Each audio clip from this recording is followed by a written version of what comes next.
اما بعد فاعوذ باللہ من الشیطان الرجیم بسم اللہ الرحمن الرحیم رب اشرح لی صدری ویسر لی امری واحلل عقدۃ من لسانی یفقہوا قولی۔ السلام علیکم ورحمۃ اللہ وبرکاتہ۔ کہ اللہ سبحانہ وتعالیٰ کی تسبیح کرنے کا کیا فائدہ ہے؟ اس بارے میں ایک حدیث آتی ہے، ابو ذر رضی اللہ عنہ نے عرض کیا، یا رسول اللہ صلی اللہ علیہ وسلم، میرے ماں باپ آپ پر قربان، اللہ عز و جل کو کون سا کلام زیادہ پسند ہے؟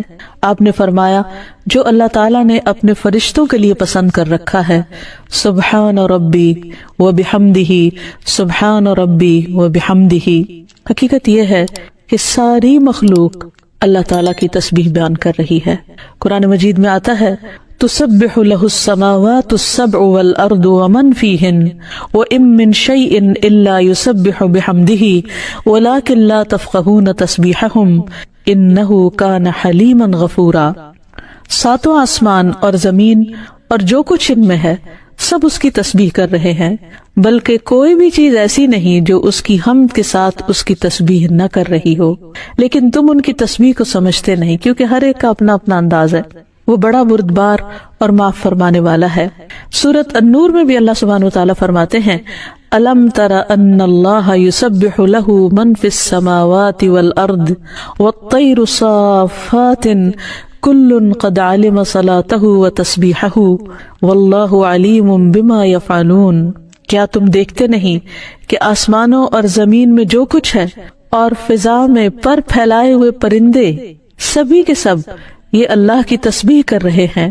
ہر مخلوق کو اپنی نماز اور تسبیح کا طریقہ معلوم ہے اور اللہ اسے خوب جاننے والا ہے جو وہ کرتے ہیں۔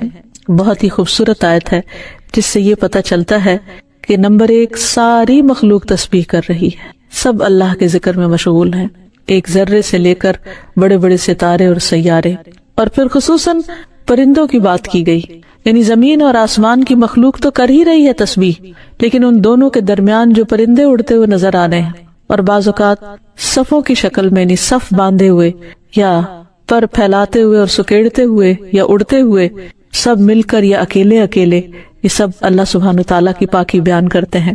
ویسے بھی آپ نے دیکھا ہوگا کہ صبح اور شام کے اوقات میں بڑے بڑے درختوں پر بیٹھے ہوئے ہزاروں کی تعداد میں پرندے یک زبان ہو کر اللہ سبحانہ وتعالیٰ کی تسبیح کر رہے ہوتے ہیں، ذکر کر رہے ہوتے ہیں۔ فرمایا یہ سب اللہ کی تسبیح کرتے ہیں۔ تیسری بات یہ فرمائی گئی کہ ہر مخلوق کو اپنی نماز اور تسبیح کا طریقہ معلوم ہے۔ کس قدر دلچسپ اور خوبصورت بات ہے کہ پرندہ ہو یا چونٹی ہو یا کوئی بڑے سے بڑا جانور ہو یا ستارہ اور سیارہ ہو، ہر ایک کو تسبیح بھی معلوم ہے، یعنی اللہ کا ذکر کیسے کرنا ہے، اور یہ بھی معلوم ہے کہ اس کا کام کیا ہے، وہ کیوں پیدا کیا گیا ہے، یعنی اس کو اپنے مقصد زندگی کا بھی معلوم ہے، اور پھر اللہ تعالیٰ کی عبادت اور اطاعت کے طریقے کیا ہیں، اس کے لیے کون سی راہیں مقرر کر دی گئی ہیں، یہ بھی اس کو خوب معلوم ہے۔ تو اس میں حیرت کی بات یہ ہے کہ اگر ساری مخلوق یہ جانتی ہے تو پھر انسان کا انجان بننا اس کے لیے کس قدر خطرناک ہے۔ اللہ تعالیٰ نے سب کچھ انسان کے لیے پیدا کیا اور وہ ساری چیزیں انسان کی خدمت میں خوب لگی ہوئی ہیں، لیکن انسان کو جس کے لیے پیدا کیا گیا، انسان اس مقصد کو بھول گیا اور اپنے رب سے غافل ہو گیا۔ تو اس لیے اگر ہم تسبیح نہیں کریں گے تو ہم ساری کائنات سے الگ ہو جائیں گے۔ وہ سب تو اللہ کے وفادار، فرمانبردار، تسبیح گزار، اور ہم اللہ سے غافل، یہ دل کیسے گوارا کر سکتا ہے؟ اس لیے زیادہ سے زیادہ اللہ سبحانہ وتعالیٰ کی تسبیح کرنی چاہیے۔ ایک حدیث سے یہ بھی پتہ چلتا ہے کہ چیونٹیاں بھی اللہ کی تسبیح کرتی ہیں۔ جب ایک موقع پر کسی نے چیونٹیوں کو جلا دیا تو اللہ سبحانہ وتعالیٰ نے ان سے یہی کہا کہ تم نے گروہوں میں سے ایک ایسے گروہ کو جلا دیا جو اللہ کی تسبیح بیان کرتا ہے، اور ویسے بھی آگ کا عذاب اللہ کے سوا کسی اور کو دینے کا حق نہیں۔ پھر اسی طرح جو کھانا ہم کھاتے وہ بھی اللہ کی تسبیح کرتا ہے۔ عبداللہ بن مسعود رضی اللہ عنہما بیان کرتے ہیں کہ ہم آپ صلی اللہ علیہ وسلم کے زمانے میں کھاتے وقت کھانے کی تسبیح سنتے تھے، یعنی نبی صلی اللہ علیہ وسلم سنوا سکتے تھے کہ کس طرح کھانا تسبیح کر رہا ہے۔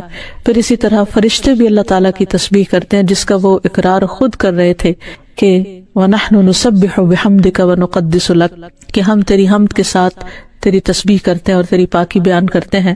قرآن مجید میں سورۃ الشورى میں بھی آتا ہے والملائکۃ یسبحون بحمد ربہم، اور فرشتے اپنے رب کی حمد کے ساتھ اس کی تسبیح کرتے ہیں، یعنی تعریف بھی کرتے ہیں، تسبیح بھی کرتے ہیں۔ تسبیح کا مطلب ہوتا ہے اللہ تعالیٰ کو ہر عیب اور نقص سے پاک قرار دینا، اور حمد ہوتا ہے اللہ تعالیٰ کی تعریف بیان کرنا، یعنی اس کی خوبیوں پر اور اس کے کمالات پر اس کی تعریف کرنا۔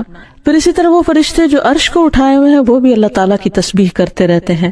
الذین یحملون العرش ومن حولہ یسبحون بحمد ربہم، جو فرشتے عرش اٹھائے ہوئے ہیں اور جو اس کے ارد گرد ہیں سب اپنے پروردگار کی حمد کے ساتھ اس کی تسبیح کرتے ہیں۔ ایک اور جگہ پر آتا ہے وَتَرَى الْمَلَائِكَةَ حَافِّينَ مِنْ حَوْلِ الْعَرْشِ يُسَبِّحُونَ بِحَمْدِ رَبِّهِمْ، نیز اس دن آپ دیکھیں گے یعنی قیامت کے دن کہ فرشتے عرش کے گرد حلقہ باندھے اپنے پروردگار کی تعریف کے ساتھ تسبیح کر رہے ہیں۔ پھر اسی طرح بعض مواقع پر جب وحی نازل ہوئی تو نزول وحی کے وقت حاملین عرش سے لے کر تمام انسانوں کے فرشتوں نے تسبیح کی، یعنی انسان کی ہدایت کے لیے اتنی بہترین کتاب اتاری جا رہی تھی۔ اور تسبیح فرشتوں کی خوراک بھی ہے، یعنی جیسے ہم انسان کھانا پینا کرتے ہیں اسی طرح فرشتوں کو کسی مادی چیز کے کھانے کی ضرورت نہیں ہوتی، وہ ان کی تسبیح جو ہے وہی خوراک ہے۔ اس بارے میں حضرت عائشہ کہتی ہیں کہ میں نے نبی صلی اللہ علیہ وسلم سے پوچھا کہ دجال کے زمانے میں ایمان والوں کا کھانا کیا ہوگا، یعنی اتنا فتنے کا دور ہوگا اور ہر شخص چھپ جائے گا اور چاہے گا کہ وہ اس فتنے سے بچ جائے، تو پھر وہ کیا کھائے گا؟ آپ نے فرمایا جو فرشتوں کا ہے، یعنی تسبیح، تکبیر، تحمید، تحلیل، یعنی اللہ تعالیٰ کی حمد و ثنا کرنا، اللہ کا ذکر کرنا۔ اور تسبیح کیوں نہ کی جائے؟ کیونکہ اللہ سبحانہ تعالیٰ نے قرآن مجید میں اپنے حبیب محمد صلی اللہ علیہ وسلم کو بارہا تسبیح بیان کرنے کا حکم دیا ہے۔ فرمایا فسبح بسم ربک العظیم، سو اپنے بہت عظمت والے رب کے نام کی تسبیح کیا کریں۔ پھر ہے سبح اسم ربک الاعلی، اپنے رب کے نام کی تسبیح کریں جو سب سے بلند ہے۔ پھر ہے فسبح بحمد ربک وکن من الساجدین، بس اپنے رب کی حمد کے ساتھ تسبیح کریں اور سجدہ کرنے والوں میں سے ہو جائیں۔ پھر نبی صلی اللہ علیہ وسلم کو ایک اور جگہ پر صبح و شام اللہ تعالیٰ کی تسبیح کرنے کا حکم دیا گیا۔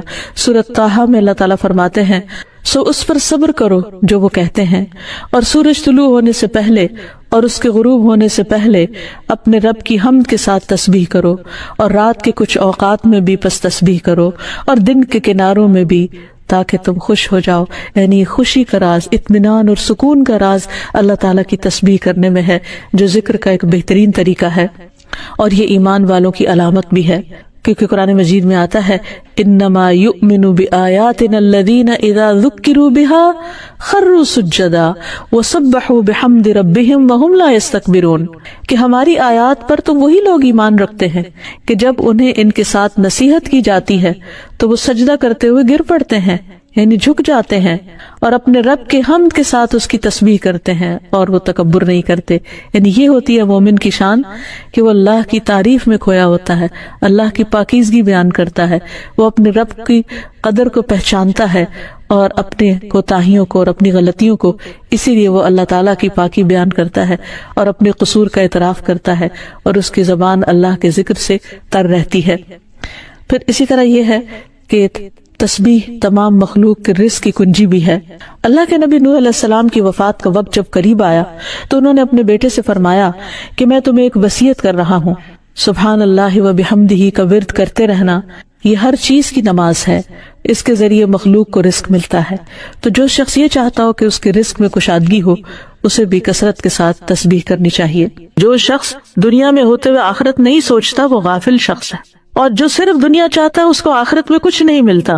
وَمَا لَهُ فِي الْآخِرَةِ مِنْ خَلَاقٍ، سورۃ الاسراء میں اللہ تعالیٰ فرماتے ہیں مَنْ كَانَ يُرِيدُ الْعَاجِلَةَ عَجَّلْنَا لَهُ فِيهَا مَا نَشَاءُ لِمَن نُرِيدُ ثُمَّ جَعَلْنَا لَهُ جَهَنَّمَ يَصْلَاهَا مَذْمُومًا مَدْحُورًا، جو شخص اس جلد ملنے والی دنیا کا ارادہ رکھتا ہے ہم اس کو اس میں جلدی دے دیں گے، جو چاہیں گے، سب کچھ نہیں، جتنا ہم چاہیں گے اور جس کے لیے چاہیں گے، سب کو بھی نہیں دیں گے جو بھی یہ مانگ رہے ہیں۔ پھر ہم نے اس کے لیے جہنم تیار کر رکھی ہے جس میں وہ داخل ہوگا مذمت کیا ہوا، دھتکارا ہوا۔ کیوں؟ کیونکہ اس کی ساری کوششوں، طلب، تڑپ، محبت کا فوکس صرف دنیا تھی۔ تو دنیاوی غرض سے اگر کوئی شخص عمل کرتا ہے، نیک عمل بھی چاہے کرے، لیکن دنیا حاصل کرنے کے لیے، تو ایسے شخص کو آخرت میں کچھ حصہ نہیں ملے گا۔ لیکن اگر کوئی شخص آخرت کو حاصل کرنے کے لیے دنیا کے کام بھی کرتا ہے تو اس کی دنیا میں سے بھی آخرت کو حصہ مل جائے گا، لیکن محض دنیا کی خاطر نیک اعمال کرنے والے آخرت میں خسارے میں ہوں گے۔ اور اس کے لیے وہ حدیث ہے مشہور، ام سلمہ کہتی ہے میں نے نبی صلی اللہ علیہ وسلم سے کہا، ہشام بن مغیرہ صلہ رحمی کرتا تھا، مہمانوں کی میزبانی کرتا تھا، غلاموں کو آزاد کرتا تھا، کھانا کھلاتا تھا، اگر وہ اسلام کا دور پاتا تو مسلمان بھی ہو جاتا، کیا یہ اعمال اس کو فائدہ دیں گے؟ آپ نے فرمایا نہیں، وہ تو یہ سب کچھ دنیا کے لیے دیتا تھا تاکہ دنیا میں اس کا چرچا ہو، اس کی شہرت ہو، وہ دنیا کی تعریف چاہتا تھا۔ اس نے ایک دن بھی یہ نہیں کہا رب اغفر لی خطیئتی یوم الدین، اے میرے رب بدلے کے دن میری خطاؤں کو معاف کر دینا۔ تو ہونا کیا چاہیے، اس طرح کے جتنے بھی ہم کام کریں، چیریٹی کے کام کریں، لوگوں کی خدمت، خیال رکھیں، ساتھ ہی دل میں دعا کرتے رہیں اور دل کا دھیان اس طرف رہے، یا اللہ اس کا صلہ مجھے آخرت میں عطا کرنا اور اس کے بدلے میرے گناہ معاف کر دینا۔ یعنی صدقہ کرنے کی ایک نیت کیا ہونی چاہیے کہ اللہ اس کے بدلے میرے گناہ معاف ہو جائیں، کیونکہ صدقہ گناہوں کی آگ کو ٹھنڈا کرتا ہے، اللہ تعالیٰ کے غضب کو ٹھنڈا کرتا ہے کہ جو بندے میں بھڑکتا ہے گناہوں کی وجہ سے۔ رسول اللہ صلی اللہ علیہ وسلم نے فرمایا، اس امت کو عظمت و رفعت، دین و نصرت اور زمین میں اقتدار کی خوشخبری دے دو، یعنی یہ امت بہت اوپر بھی جائے گی، سو جو ان میں سے آخرت کا عمل دنیا کے لیے کرے گا اس کا آخرت میں کوئی حصہ نہیں ہوگا۔ یعنی تمہیں دنیا ملے گی لیکن ایسا نہ ہو کہ آخرت والے اعمال بھی دنیا کمانے کے لیے کرنے لگو۔ سورۃ نازعات میں آتا ہے فَأَمَّا مَن طَغَىٰ وَآثَرَ الْحَيَاةَ الدُّنْيَا فَإِنَّ الْجَحِيمَ هِيَ الْمَأْوَىٰ، جس نے سرکشی کی، دنیا کی زندگی کو ترجیح دی تو جہنم اس کا ٹھکانہ ہوگی۔ دنیا کی طلب انسان کو بعض اوقات گمراہی کے راستے پر لے جاتی ہے، یعنی انسان اللہ کے راستے پر نہیں چل سکتا جب اس کی دنیا کی خواہشات بڑھ جاتی ہیں، اور بعض اوقات وہ دنیا سے ایسی محبت کرنے لگتا ہے کہ آخرت کے بارے میں کوئی ذکر بھی کر دے تو اس کو برا لگتا ہے کہ آپ ہر وقت موت کی باتیں کرتے ہیں، جنت کی باتیں کرتے ہیں، جہنم کی باتیں کرتے ہیں۔ تو محض دنیا طلب کرنے سے آخرت کا نقصان ہو جاتا ہے، دل ٹیڑھے ہونے لگتے ہیں، نیت خراب ہونے لگتی ہے نا انسان کی، اور پھر جو لوگ دنیا سے محبت کرتے ہیں وہ بزدل ہو جاتے ہیں، ان کو موت سے ڈر لگنے لگتا ہے، چھوٹی چھوٹی پریشانی، چھوٹے چھوٹے حادثے ان کو خوف زدہ کر دیتے ہیں، یعنی چھوٹا سا بھی نقصان ہوتا ہے تو ان کے اوپر پہاڑ بن کے گرتا ہے، کیونکہ ان کو کیا ڈر لگ جاتا ہے کہ ہماری دنیا بگڑنے لگی ہے۔ لیکن جس شخص کو آخرت کا غم لگ جاتا ہے نا، دنیا میں اس کا کوئی بڑے سے بڑا بھی نقصان ہو تو وہ کیا سوچتا ہے، دنیا ہی تو ہے، حقیر متاع ہی تو ہے، اگر اس پہ صبر کے بدلے اللہ اس سے آخرت میں بہتر دے دے تو میں سٹل خسارے میں نہیں ہوں، میرا کچھ بھی نہیں گیا، اولاد کا نقصان ہو، جان مال، کسی بھی چیز کا، ہر چیز میں مومن کیا کہتا ہے، انا للہ و انا الیہ راجعون، یہ چیز گئی ہے، ہم بھی اللہ کے ہیں، ہمیں بھی چلے جانا ہے۔ تو وہ اس کا غم لگا کر نہیں بیٹھ جاتا، وہ غم پالنے نہیں لگ جاتا، وہ پھر بھی اٹھتا ہے اور کچھ کرتا ہے، کیونکہ اس نے بھی آگے جانا ہے۔ صرف جانے والوں کے غم میں روتے رہنا ہی عقل مندی نہیں، کیونکہ ہم نے بھی جانا ہے، وہ چلے گئے اپنا کما کے، ہمیں بھی کچھ کمانا ہے، تو اس وقت کو ادھر ادھر ضائع نہیں کرنا۔ پھر اسی طرح یہ ہے کہ دنیا کی حقیر چیزوں کے بندے نہیں بننا چاہیے۔ رسول اللہ صلی اللہ علیہ وسلم نے فرمایا، ہلاک ہوا درہم کا بندہ، ہلاک ہوا دینار کا بندہ، ہلاک ہوا منقش چادر کا بندہ، یعنی زیب و زینت والے کپڑے کا شوق، اگر اسے مل جائے تو راضی، نہ ملے تو ناراض، اللہ سے بھی ناراض، بندوں سے بھی ناراض۔ یہ ہیں مال کے بندے، اللہ کرے یہ ہلاک ہو جائے، سر نگوں ہو کر گر پڑے، اگر اسے کانٹا چبھے تو کوئی نہ نکالے۔ نبی صلی اللہ علیہ وسلم نے ایسے بندے کے لیے بد دعا کی۔ ابن عباس کہتے ہیں اللہ نے دنیا کو 3 حصوں میں تقسیم کیا ہے، ایک حصہ مومن کے لیے، ایک حصہ منافق کے لیے اور ایک حصہ کافر کے لیے۔ وہ کہتے ہیں مومن آخرت کے لیے زیادہ راہ لیتا ہے، یعنی مومن جتنی دنیا اس کے پاس زیادہ آتی ہے اتنی وہ آخرت بنا لیتا ہے۔ منافق اس دنیا سے دنیا کی زینت اختیار کرتا ہے، یعنی منافق کے پاس جب مال و دولت آتا ہے تو وہ کیا سوچنے لگتا ہے، اور زیادہ گھر کی ڈیکوریشن کیسے کر لوں، اور زیادہ لباس مہنگا کیسے خریدوں، یعنی وہ اپنے مال کا ایک بڑا حصہ صرف دنیا کی زیب و زینت میں ہی لگاتا چلا جاتا ہے۔ اور کافر خوب عیش کرتا ہے کہ بس دنیا اس کے لیے عیش و عشرت کا مقام ہے، دنیا اس لیے کماتا ہے تاکہ دنیا میں عیش کر سکے۔ اور آپ اپنے آگے پیچھے دائیں بائیں ہر طرف دیکھتے ہیں کہ لوگ بہت سا کام، بہت سی محنت کیوں کرتے ہیں، تاکہ ایک لگژوریس لائف گزار سکیں۔ لگژوریس لائف ایک ہوتی ضرورت کی زندگی کہ اللہ تعالیٰ مشکل سے بچا کے آسانی والی زندگی دے تاکہ انسان اپنی عبادت، اپنے کام، اپنے سارا کچھ اچھے سے کر سکے، اور ایک ہے عیش و عشرت والی زندگی کہ زیادہ کام ہو تاکہ زیادہ عیش و عشرت ہو۔ اور یہی وجہ ہے کہ آپ دیکھیں کہ ایسے لوگوں کا جو آخرت سے غافل ہو کر جیتے ہیں، ان کے مال کا بڑا حصہ کہاں جاتا ہے؟ سوچئے کہاں جاتا ہے؟ انٹرٹینمنٹ، یعنی کھانا صرف ضرورت کا کھانا نہیں، بلکہ کھانے میں ایسی چیزوں کا انتخاب جو صرف ایک زبان کا ٹیسٹ ہو یا ایک انٹرٹین کرتی ہوں. پھر اس کے بعد اوقات اگر فارغ ہیں تو وہ کس کام میں جاتے ہیں؟ ویکیشنز. اور ویکیشنز میں بھی ایسی جگہوں کا انتخاب جہاں نہ انسان اپنی نگاہوں کی حفاظت کر سکے اور نہ ہی اپنے دین کی حفاظت کر سکے. اور پھر اسی طرح لباس اور باقی چیزیں. تو مومن دنیا کی عیش و عشرت کے پیچھے نہیں ہوتا، وہ اپنے وقت کو قیمتی سمجھتا ہے. وہ اگر ویکیشن پر جاتا بھی ہے تو غور و فکر کے لیے وہ ایسی جگہوں کا انتخاب کرتا ہے کہ جہاں وہ جا کر اپنے ایمان میں اور اضافہ کر کے آئے، جہاں وہ کچھ نیا سیکھ کر آئے. یعنی مومن کے لیے کہیں ویکیشن میں جانا منع نہیں ہے، بلکہ کہا گیا سیرو فی الارض، زمین میں چلو پھرو، دیکھو کیسے ہوا پچھلی قوموں کے مجرموں کا انجام، چلو پھرو، اللہ کی نشانیوں پر غور کرو. ایسی ویکیشن منع نہیں ہے، کیونکہ اس میں ہم کس کے لیے حصہ لے رہے ہیں؟ آخرت کے لیے حصہ لے. لیکن اگر صرف عیش و عشرت، جیسے وہ لوگ جن کے دل اللہ کے خوف سے خالی ہوتے ہیں، وہ ایسی جگہوں پر زنا اور شراب اور ہر طرح کے حرام کام کرنے کے لیے ان کو کھلی چھٹی ملتی ہے، تو اس چیز کی پوچھ ہوگی، اس پہ پکڑ ہے. اور ایک اور بہت سوچنے کی بات، وہ کیا؟ مالک بن دینار کہتے ہیں آپ دنیا کے لیے جتنا غم کریں گے اسی حساب سے آپ کے دل سے آخرت کی فکر نکل جائے گی. کیونکہ ایک دل ہے نا، آپ نے اس میں کیا بھرنا ہے. اگر دنیا کا غم بھر لینا ہے تو آخرت کا غم نکل جائے گا. جتنا جتنا دنیا کا غم بھرے جا رہے ہیں آخرت کا غم نکلے جا رہا ہے. اور اگر آپ آخرت کا غم لگا لیں گے تو دنیا کا غم نکلنا شروع ہو جائے گا. دنیا کے غموں سے نبٹنے کا یہی طریقہ ہے، ورنہ یہ دنیا اپنے ہر اچھے برے طریقے سے آپ کو غمگین ہی کرتی.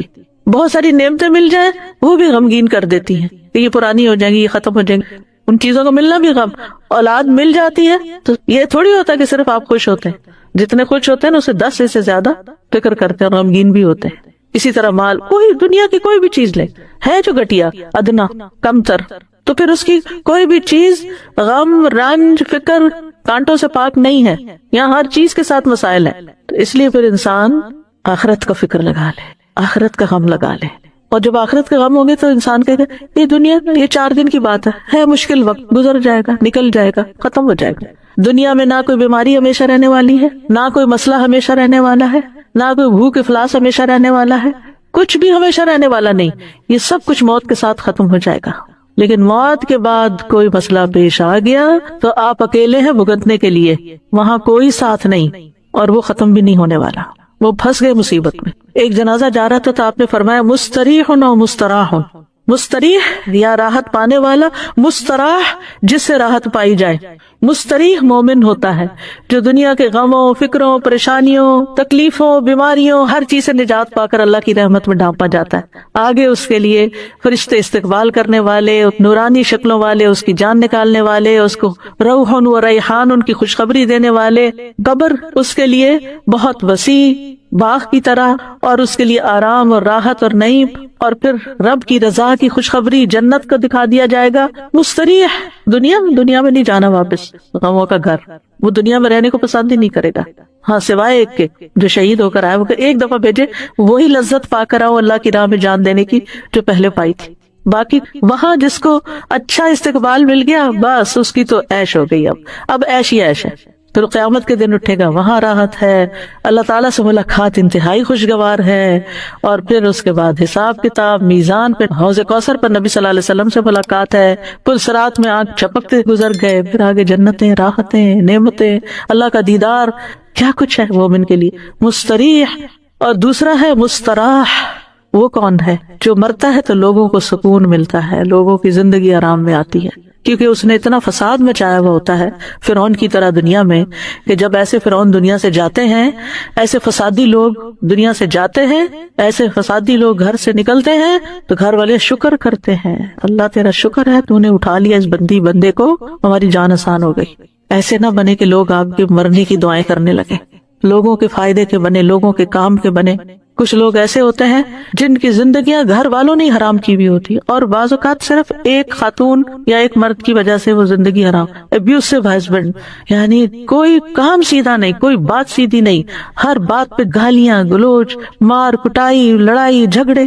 آپ یقین کریں اس وقت روزے سے ہوں، یعنی شاید ہی کوئی دن یا پھر شاید ہی کوئی ویک ایسا جاتا ہے کہ جس میں اس قسم کی باتیں نہ سننے کو ملے، کہ جس میں خواتین اپنے ہسبینڈز کی برائیاں اور ان کی تکلیفیں، یا ساس کی برائیاں، یا کسی اور کی یعنی لوگوں کو ہی دکھی اور پریشان کر کے رکھا ہوا ہے.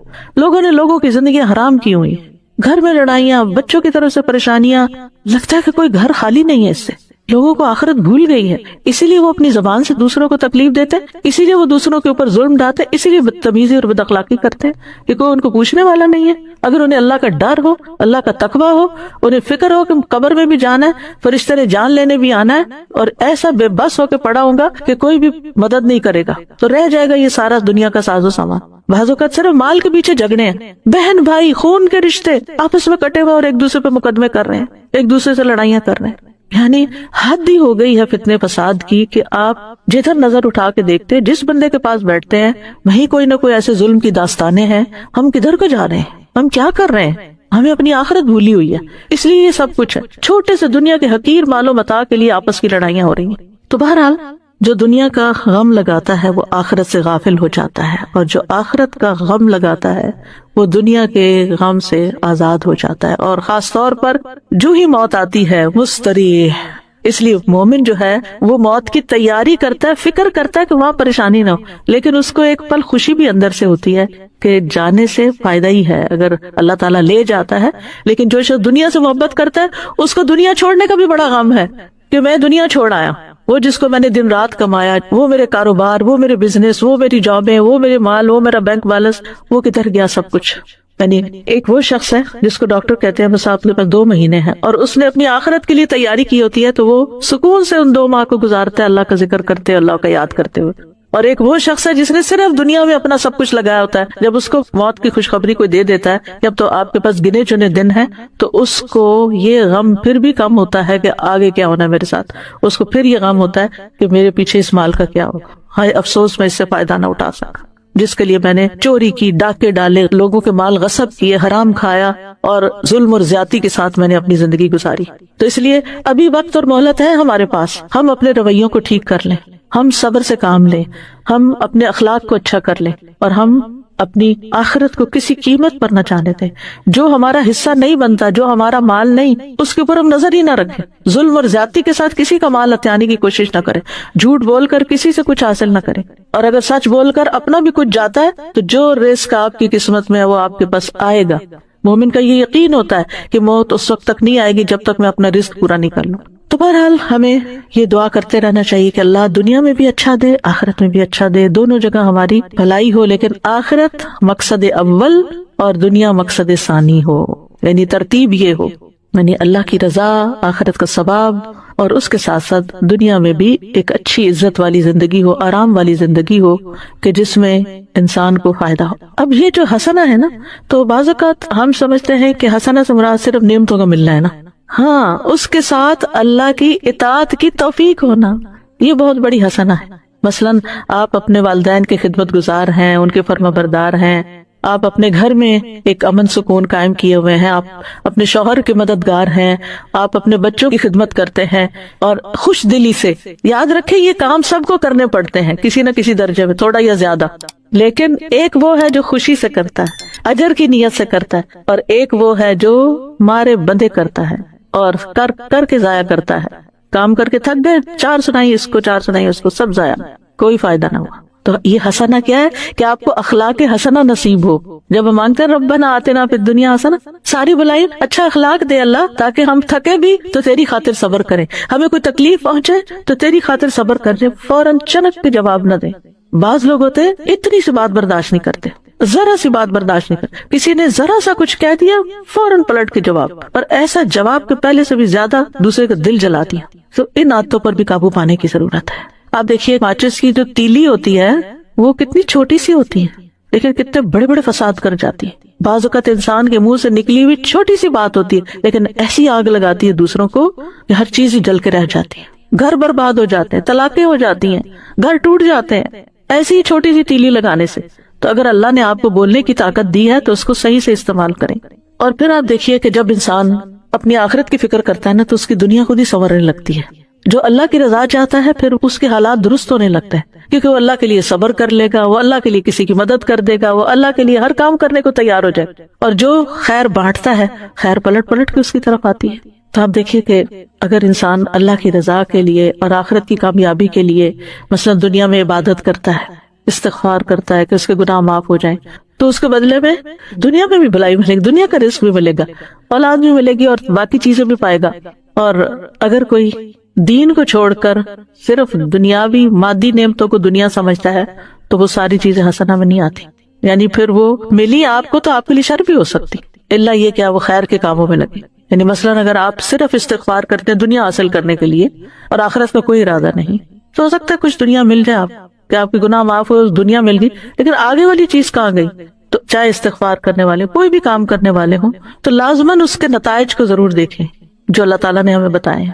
بہرحال کہنے کا مطلب یہ ہے کہ جب دنیا کی بھلائیاں مانگیں تو دنیاوی اغراض غالب نہیں ہونے چاہیے۔ امام غزالی کہتے ہیں اگر انسان کی نیت میں دنیاوی مقصد غالب ہے یعنی کسی بھی کام کے لیے تو اس کا کوئی اجر نہیں ہوگا آخرت میں، اور اگر دینی مقصد غالب ہے تو اسی حساب سے اس کو اجر ملے گا جتنی نیت تھی اس کی اللہ سے پانے کی۔ یعنی عبادات میں جیسے روزہ ہے تو صرف اس لیے نہیں رکھے کہ صحت اچھی ہو جائے گی روزے رکھ لیتے ہیں، نماز ہے اس لیے نہیں کہ اچھا 2 تراویح کھڑے ہو کے پڑھتی ہوں تو زیادہ کیلوریز برن ہوں گی، یہ نہیں دل میں ہونا چاہیے۔ اگر خیال آ بھی گیا تو فوراً جھٹکے اور کہ نہیں قوموا للہ قانتین۔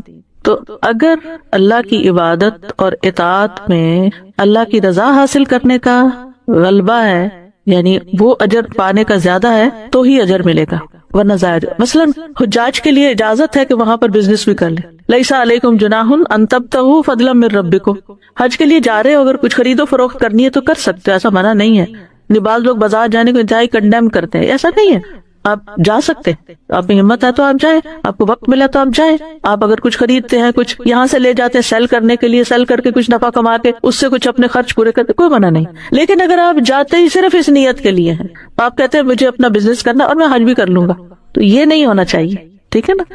یعنی عبادت کے جو دنیاوی فائدے ہیں وہ ہمارا مقصد اول نہیں ہونا چاہیے، وہ مقصد ثانی ہونا چاہیے۔ ایمان والوں کے لیے تو ہر عمل کے نتیجے میں دنیا اور آخرت دونوں کی خیر آتی ہے، ایمان والوں کو یہ فائدہ نصیب ہوتا ہے۔ وقیل للذین اتقوا ماذا انزل ربکم قالوا خیرا للذین احسنوا فی ہذہ الدنیا حسنہ للذین احسنوا فی ہذہ الدنیا حسنہ ولدار الآخرۃ خیر ولنعم دار المتقین۔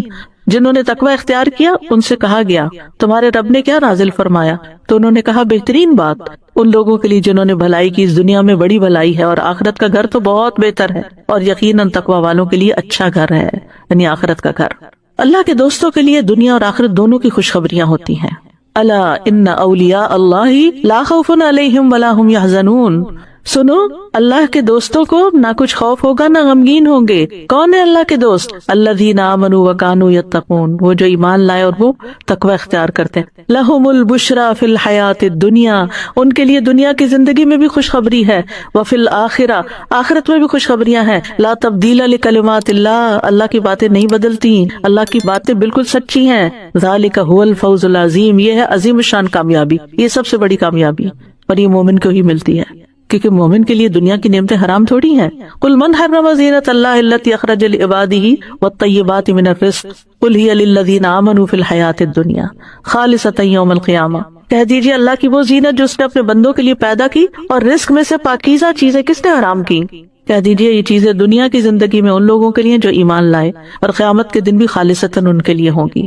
اور پھر آپ دیکھیں کہ جب یہ دونوں دعائیں آپ مانگتے ہیں تو اللہ تعالیٰ دونوں ہی قبول کرتا ہے۔ جابر کہتے ہیں رضی اللہ عنہ، میں نے نبی صلی اللہ علیہ وسلم سے سنا، آپ فرماتے تھے رات میں ایک گھڑی ایسی ہے جو مسلمان بندہ اس کو پا لیتا ہے، اس میں وہ دنیا اور آخرت کی کسی بھی خیر کا سوال کرتا ہے، اللہ تعالیٰ وہ بھلائی اس کو ضرور عطا کر دیتا ہے۔ اس لیے رات کو جب سائیڈ بدلے کچھ نہ کچھ مانگ لیا کریں، کیا پتہ یہی وہ گھڑی ہو۔ تہجد کے لیے اٹھے پھر دعائیں مانگیں، یعنی اللہ سے اچھی امید رکھ کر دنیا اور آخرت دونوں ہی۔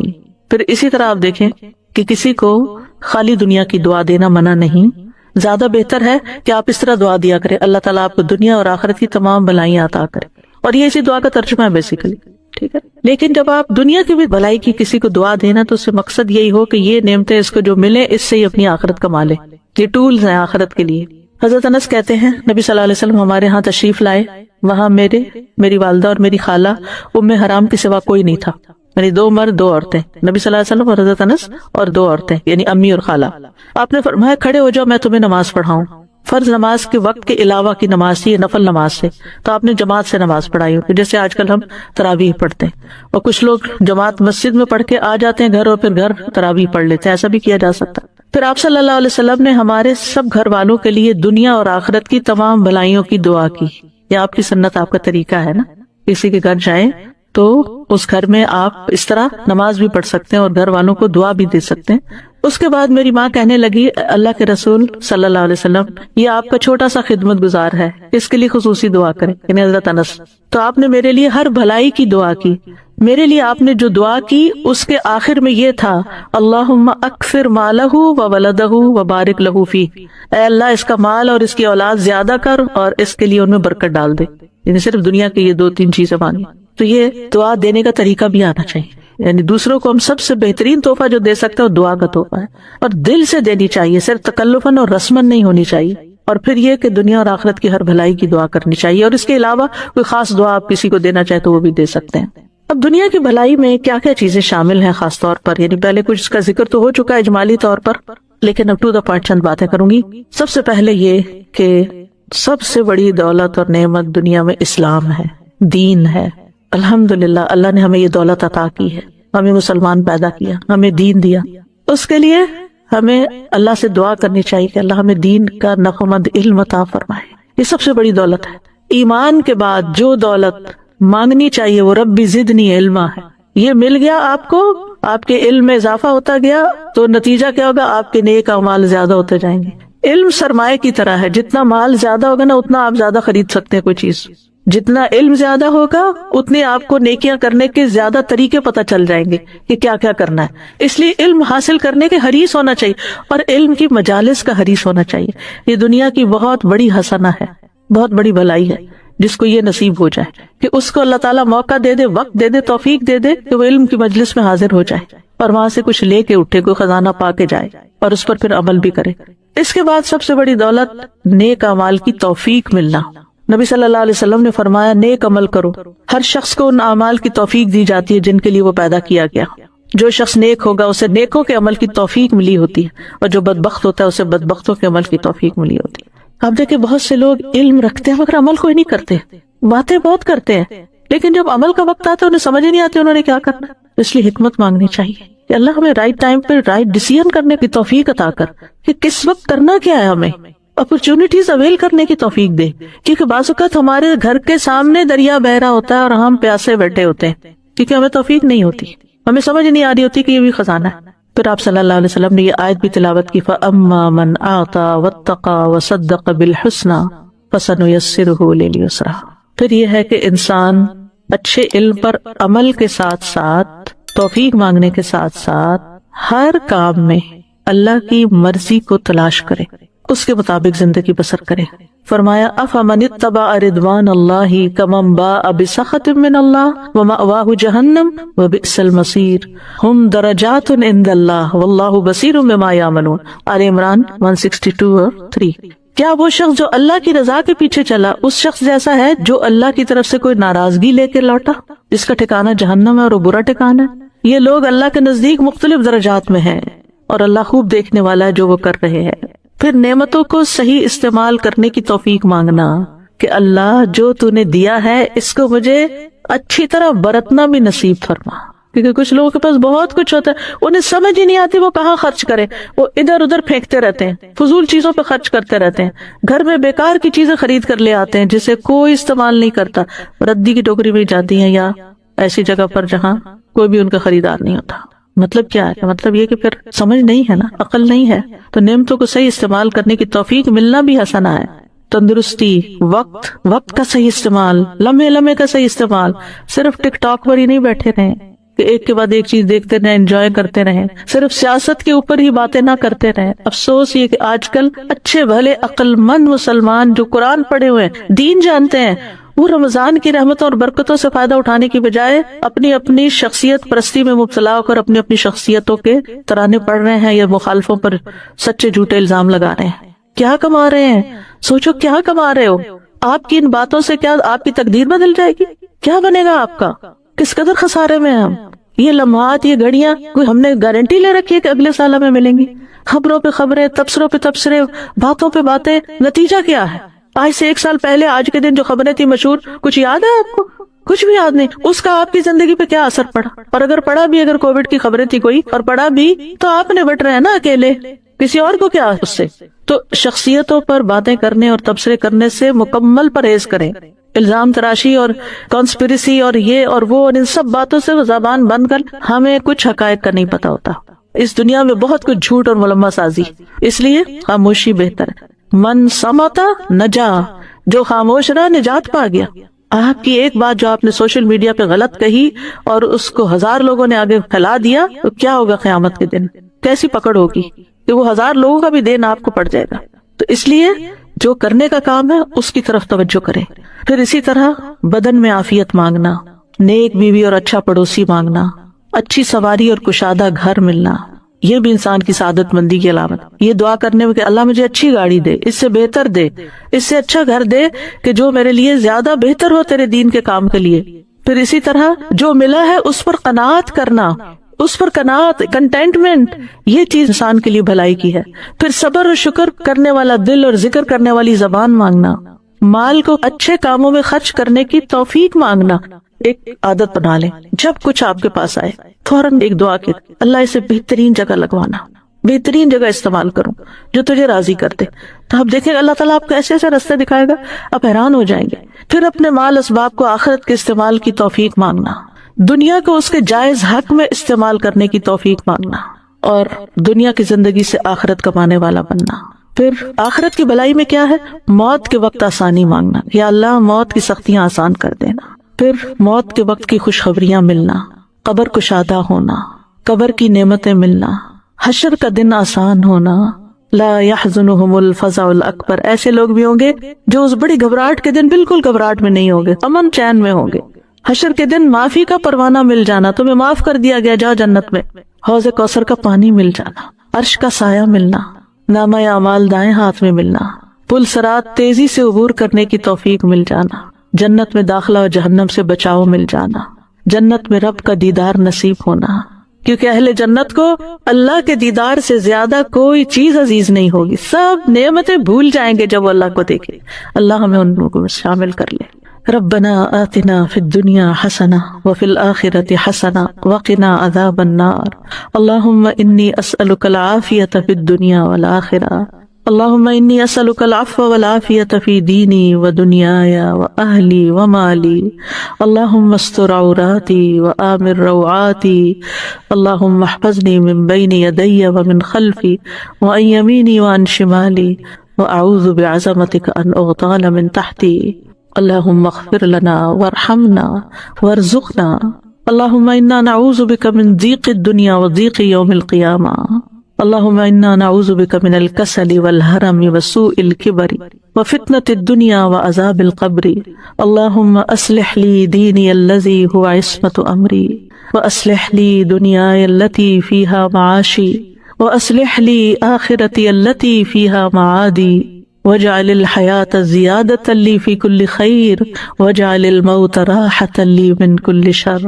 اللہم انی اسألک خیر المسألة وخیر الدعاء وخیر النجاح وخیر العمل وخیر الثواب وخیر الحیاة وخیر الممات. وثبتنی وثقل موازینی وحقق ایمانی وارفع درجاتی وتقبل صلاتی واغفر خطیئتی واسألک الدرجات العلا فی الجنہ. اللہم انی اسألک فواتح الخیر وخواتمہ وجوامعہ وأولہ وآخرہ وظاہرہ وباطنہ والدرجات العلا من الجنہ. آمین. اللہم انی اسألک خیر ما آتی وخیر ما افعل وخیر ما اعمل وخیر ما بطن وخیر ما ظہر والدرجات العلا من الجنة. آمین. اللہم انی اسألک ان ترفع ذکری وتضع وزری وتصلح امری وتطہر قلبی وتحسن فرجی وتنبر قلبی وتغفر لی ذنبی واسألک الدرجات العلا من الجنة. آمین. اللہم انی اسألک ان تبارک فی نفسی وفی سمعی وفی بصری وفی روحی وفی خلقی وفی خلقی وفی اہلی وفی محیاي وفی مماتی وفی عملی فتقبل حسناتی واسألک الدرجات العلی من الجنہ آمین۔ ربنا تقبل منا انک انت السمیع العلیم وتب علینا انک انت التواب الرحیم، وصلی اللہ تعالی علی خیر خلقہ محمد وعلی آلہ واصحابہ واہل بیتہ اجمعین، نحمدہ ونصلی علی رسولہ الکریم، اما بعد فاعوذ باللہ من الشیطان الرجیم، بسم اللہ الرحمن الرحیم، رب اشرح لی صدری ویسر لی امری واحلل عقدۃ من لسانی یفقہوا قولی۔ السلام علیکم ورحمۃ اللہ وبرکاتہ۔ کہ اللہ سبحانہ وتعالیٰ کی تسبیح کرنے کا کیا فائدہ ہے؟ اس بارے میں ایک حدیث آتی ہے، ابو ذر رضی اللہ عنہ نے عرض کیا، یا رسول اللہ صلی اللہ علیہ وسلم، میرے ماں باپ آپ پر قربان، اللہ عز و جل کو کون سا کلام زیادہ پسند ہے؟ آپ نے فرمایا، جو اللہ تعالیٰ نے اپنے فرشتوں کے لیے پسند کر رکھا ہے، سبحان ربی و بحمدہ، سبحان ربی و بحمدہ۔ حقیقت یہ ہے کہ ساری مخلوق اللہ تعالیٰ کی تسبیح بیان کر رہی ہے۔ قرآن مجید میں آتا ہے، تسبح له السماوات السبع والارض ومن فيهن وان من شيء الا يسبح بحمده ولكن لا تفقهون تسبيحهم انه كان حليما غفورا۔ ساتوں آسمان اور زمین اور جو کچھ ان میں ہے سب اس کی تسبیح کر رہے ہیں، بلکہ کوئی بھی چیز ایسی نہیں جو اس کی حمد کے ساتھ اس کی تسبیح نہ کر رہی ہو، لیکن تم ان کی تسبیح کو سمجھتے نہیں، کیونکہ ہر ایک کا اپنا اپنا انداز ہے۔ وہ بڑا بردبار اور معاف فرمانے والا ہے۔ سورۃ النور میں بھی اللہ سبحانہ وتعالیٰ فرماتے ہیں، أَلَمْ تَرَ أَنَّ اللَّهَ يُسَبِّحُ لَهُ مَنْ فِي السَّمَاوَاتِ وَالْأَرْضِ وَالطَّيْرُ صَافَّاتٍ كُلٌّ قَدْ عَلِمَ صَلَاتَهُ وَتَسْبِيحَهُ وَاللَّهُ عَلِيمٌ بِمَا يَفْعَلُونَ۔ کیا تم دیکھتے نہیں کہ آسمانوں اور زمین میں جو کچھ ہے اور فضا میں پر پھیلائے ہوئے پرندے سبھی کے سب یہ اللہ کی تسبیح کر رہے ہیں۔ ہر مخلوق کو اپنی نماز اور تسبیح کا طریقہ معلوم ہے اور اللہ اسے خوب جاننے والا ہے جو وہ کرتے ہیں۔ بہت ہی خوبصورت آیت ہے جس سے یہ پتہ چلتا ہے کہ نمبر ایک، ساری مخلوق تسبیح کر رہی ہے، سب اللہ کے ذکر میں مشغول ہیں، ایک ذرے سے لے کر بڑے بڑے ستارے اور سیارے، اور پھر خصوصاً پرندوں کی بات کی گئی، یعنی زمین اور آسمان کی مخلوق تو کر ہی رہی ہے تسبیح، لیکن ان دونوں کے درمیان جو پرندے اڑتے ہوئے نظر آ رہے ہیں اور بعض اوقات صفوں کی شکل میں، یعنی صف باندھے ہوئے یا پر پھیلاتے ہوئے اور سکیڑتے ہوئے یا اڑتے ہوئے، سب مل کر یا اکیلے اکیلے، یہ سب اللہ سبحانہ تعالیٰ کی پاکی بیان کرتے ہیں۔ ویسے بھی آپ نے دیکھا ہوگا کہ صبح اور شام کے اوقات میں بڑے بڑے درختوں پر بیٹھے ہوئے ہزاروں کی تعداد میں پرندے یک زبان ہو کر اللہ سبحانہ وتعالیٰ کی تسبیح کر رہے ہوتے ہیں، ذکر کر رہے ہوتے ہیں۔ فرمایا یہ سب اللہ کی تسبیح کرتے ہیں۔ تیسری بات یہ فرمائی گئی کہ ہر مخلوق کو اپنی نماز اور تسبیح کا طریقہ معلوم ہے۔ کس قدر دلچسپ اور خوبصورت بات ہے کہ پرندہ ہو یا چیونٹی ہو یا کوئی بڑے سے بڑا جانور ہو یا ستارہ اور سیارہ ہو، ہر ایک کو تسبیح بھی معلوم ہے، یعنی اللہ کا ذکر کیسے کرنا ہے، اور یہ بھی معلوم ہے کہ اس کا کام کیا ہے، وہ کیوں پیدا کیا گیا ہے، یعنی اس کو اپنے مقصد زندگی کا بھی معلوم ہے، اور پھر اللہ تعالیٰ کی عبادت اور اطاعت کے طریقے کیا ہیں، اس کے لیے کون سی راہیں مقرر کر دی گئی ہیں، یہ بھی اس کو خوب معلوم ہے۔ تو اس میں حیرت کی بات یہ ہے کہ اگر ساری مخلوق یہ جانتی ہے تو پھر انسان کا انجان بننا اس کے لیے کس قدر خطرناک ہے۔ اللہ تعالیٰ نے سب کچھ انسان کے لیے پیدا کیا اور وہ ساری چیزیں انسان کی خدمت میں خوب لگی ہوئی ہیں، لیکن انسان کو جس کے لیے پیدا کیا گیا، انسان اس مقصد کو بھول گیا اور اپنے رب سے غافل ہو گیا۔ تو اس لیے اگر ہم تسبیح نہیں کریں گے تو ہم ساری کائنات سے الگ ہو جائیں گے۔ وہ سب تو اللہ کے وفادار، فرما بردار، تسبیح گزار، اور ہم اللہ سے غافل، یہ دل کیسے گوارا کر سکتا ہے؟ اس لیے زیادہ سے زیادہ اللہ سبحانہ وتعالیٰ کی تسبیح کرنی چاہیے۔ ایک حدیث سے یہ بھی پتہ چلتا ہے کہ چیونٹیاں بھی اللہ کی تسبیح کرتی ہیں۔ جب ایک موقع پر کسی نے چیونٹیوں کو جلا دیا تو اللہ سبحانہ وتعالیٰ نے ان سے یہی کہا کہ تم نے گروہوں میں سے ایک ایسے گروہ کو جلا دیا جو اللہ کی تسبیح بیان کرتا ہے، اور ویسے بھی آگ کا عذاب اللہ کے سوا کسی اور کو دینے کا حق نہیں۔ پھر اسی طرح جو کھانا ہم کھاتے وہ بھی اللہ کی تسبیح کرتا ہے۔ عبداللہ بن مسعود رضی اللہ عنہما بیان کرتے ہیں کہ ہم آپ صلی اللہ علیہ وسلم کے زمانے میں کھاتے وقت کھانے کی تسبیح سنتے تھے، یعنی نبی صلی اللہ علیہ وسلم سنوا سکتے تھے کہ کس طرح کھانا تسبیح کر رہا ہے۔ پھر اسی طرح فرشتے بھی اللہ تعالیٰ کی تسبیح کرتے ہیں، جس کا وہ اقرار خود کر رہے تھے کہ وَنَحْنُ نُسَبِّحُ بِحَمْدِكَ وَنُقَدِّسُ لَكَ، کہ ہم تیری حمد کے ساتھ تیری تسبیح کرتے ہیں اور تیری پاکی بیان کرتے ہیں۔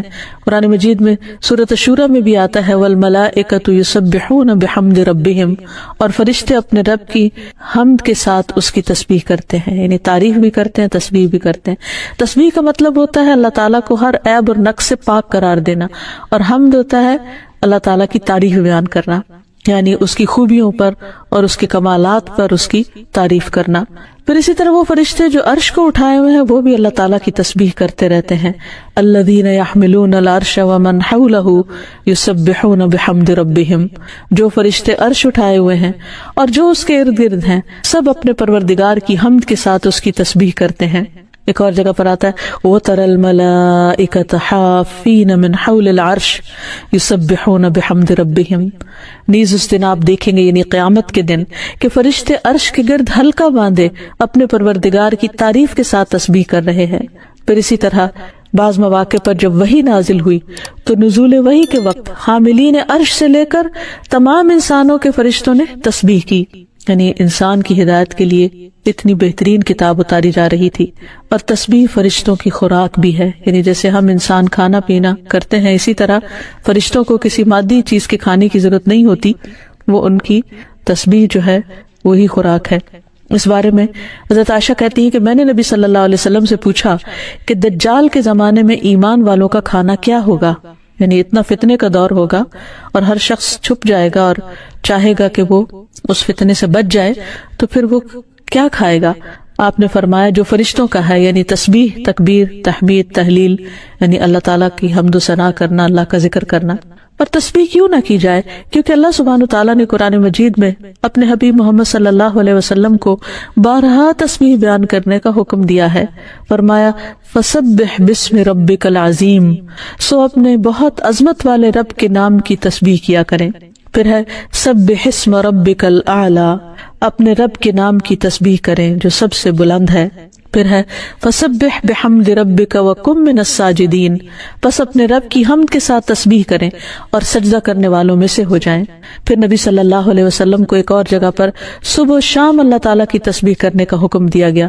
سورۃ طٰہٰ میں اللہ تعالیٰ فرماتے ہیں سو اس پر صبر کرو جو وہ کہتے ہیں، اور سورج طلوع ہونے سے پہلے اور اس کے غروب ہونے سے پہلے اپنے رب کی حمد کے ساتھ تسبیح کرو، اور رات کے کچھ اوقات میں بھی پس تسبیح کرو، اور دن کے کناروں میں بھی، تاکہ تم خوش ہو جاؤ۔ یعنی خوشی کا راز، اطمینان اور سکون کا راز اللہ تعالیٰ کی تسبیح کرنے میں ہے، جو ذکر کا ایک بہترین طریقہ ہے، اور یہ ایمان والوں کی علامت بھی ہے، کیونکہ قرآن مجید میں آتا ہے انما یؤمن بآیاتنا الذین اذا ذکروا بها خروا سجدا وسبحوا بحمد ربهم وهم لا یستکبرون، کہ ہماری آیات پر تو وہی لوگ ایمان رکھتے ہیں کہ جب انہیں ان کے ساتھ نصیحت کی جاتی ہے تو وہ سجدہ کرتے ہوئے گر پڑتے ہیں، یعنی جھک جاتے ہیں، اور اپنے رب کے حمد کے ساتھ اس کی تسبیح کرتے ہیں اور وہ تکبر نہیں کرتے۔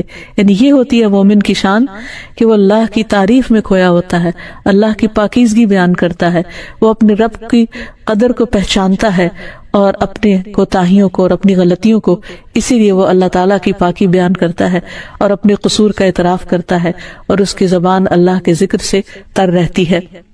پھر اسی طرح یہ ہے کہ تسبیح تمام مخلوق کے رزق کی کنجی بھی ہے۔ اللہ کے نبی نوح علیہ السلام کی وفات کا وقت جب قریب آیا تو انہوں نے اپنے بیٹے سے فرمایا کہ میں تمہیں ایک وصیت کر رہا ہوں، سبحان اللہ و بحمدہ کا ورد کرتے رہنا، یہ ہر چیز کی نماز ہے، اس کے ذریعے مخلوق کو رزق ملتا ہے۔ تو جو شخص یہ چاہتا ہو کہ اس کے رزق میں کشادگی ہو، اسے بھی کثرت کے ساتھ تسبیح کرنی چاہیے۔ جو شخص دنیا میں ہوتے ہوئے آخرت نہیں سوچتا وہ غافل شخص ہے، اور جو صرف دنیا چاہتا ہے اس کو آخرت میں کچھ نہیں ملتا۔